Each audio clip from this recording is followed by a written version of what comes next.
Hi everyone, आकाश दिस side. So ह्या व्हिडिओमध्ये आपण डॉकरच्या इन्स्टॉलेशनबद्दल डिस्कस करणार आहोत आणि ह्या डॉकरच्या इन्स्टॉलेशनसोबत अजून काय काय गोष्टी करायच्या आहेत ते देखील आपण डिस्कस करणार आहोत. सो सध्या मी आहे docker.com वरती. इकडे तुम्हाला डॉकरबद्दल खूप सारी इन्फॉर्मेशन दिसेल की त्यांचे प्रोडक्ट्स कोणते आहेत, डेव्हलपर्स, प्राइसिंग, सपोर्ट, ब्लॉग आणि कंपनी रिलेटेड जेवढी पण इन्फॉर्मेशन आहे ती इकडे दिलेली आहे. इकडे डाउनलोड डॉकर डेस्कटॉप नावाचं एक ऑप्शन आहे. सो ह्या ऑप्शनमध्ये तुम्हाला तुमच्या operating system specific Docker install करायचा. फॉर एक्झाम्पल माझा जो लॅपटॉप आहे that is Mac. So me download for Mac Apple silicon हा ऑप्शन चूज करेन. जर माझ्याकडे इंटेल चिपवाला जर मॅकबुक असता तर मी हा ऑप्शन चूज केला असता.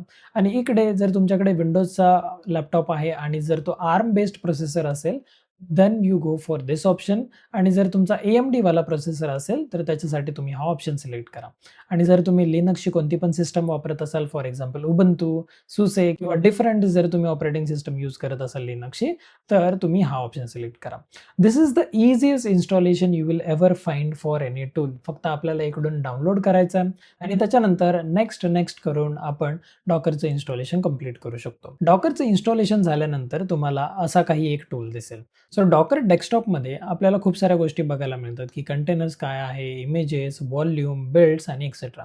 ह्या सगळ्या गोष्टी आपण अपकमिंग लेक्चरमध्ये डिस्कस करणार आहोत की कंटेनर्स कसे बनवायचे, इमेज कशी क्रिएट करायची, त्यांना व्हॉल्यूम कशा अटॅच करायच्या आणि इकडे या बिल्डमध्ये आपल्याला काय काय दिसतं. ह्या सगळ्या गोष्टी आपण अपकमिंग लेक्चर्समध्ये बघणार आहोत. आता हा तर झाला इन्स्टॉलेशनचा पार्ट. नाव इकडे जर तुम्ही बघितलं एक प्राइसिंगवाला ऑप्शन आहे. आता खूप साऱ्या लोकांना वाटेल की डॉकर हा एक पेड टूल आहे का? तर येस, डॉकर हा आपल्यासाठी ॲज अ इंडिव्हिज्युअल कॉन्ट्रिब्युटर असाल किंवा ॲज अ डेव्हलपर वगैरे किंवा ॲज अ डेव्हऑप्स इंजिनियर ज्यांना एक्सप्लोर करायचं आहे त्याच्यासाठी पर्सनल लेव्हलसाठी डॉकर कम्प्लिटली फ्री आहे. अँड ऑब्व्हियसली पर्सनल लेव्हलमध्ये खूप लिमिटेड फंक्शनॅलिटी आपल्याला मिळते. That is more than enough for us to get started with the docker. त्याच्यानंतर ह्या डॉकर पर्सनल प्लॅनपेक्षा जर तुम्हाला प्रो, टीम किंवा बिझनेस ह्या जर फंक्शनॅलिटी वापरायच्या असेल तर त्याचे पण प्लॅन्स इकडे अवेलेबल आहेत. युजुअली ॲज अ फ्रेशर किंवा someone who is getting started with the Docker, this is the best option for us. आणि जर अशा काही ऑर्गनायझेशन असतील की ज्यांना डे इन डे आउट किंवा जे डॉकरवरती खूप एक्सटेन्सिव्हली कामं करतायत त्यांच्यासाठी डॉकर बिझनेस, टीम किंवा प्रो प्लॅन्स हे देखील अवेलेबल केलेले आहेत. त्याच्यानंतर खूप साऱ्या लोकांना हा डाऊट असतो की डॉकर तर इन्स्टॉल झालं, डॉकर डेस्कटॉप पण इन्स्टॉल झालाय. तर आता पुढे जाऊन मला डॉकर हबवरती अकाउंट क्रिएट करणं गरजेचं आहे का? Then the short answer is yes.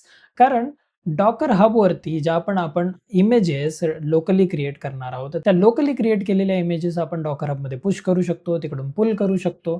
So ह्या सगळ्या गोष्टी आपण डॉकर हबमध्ये करू शकतो.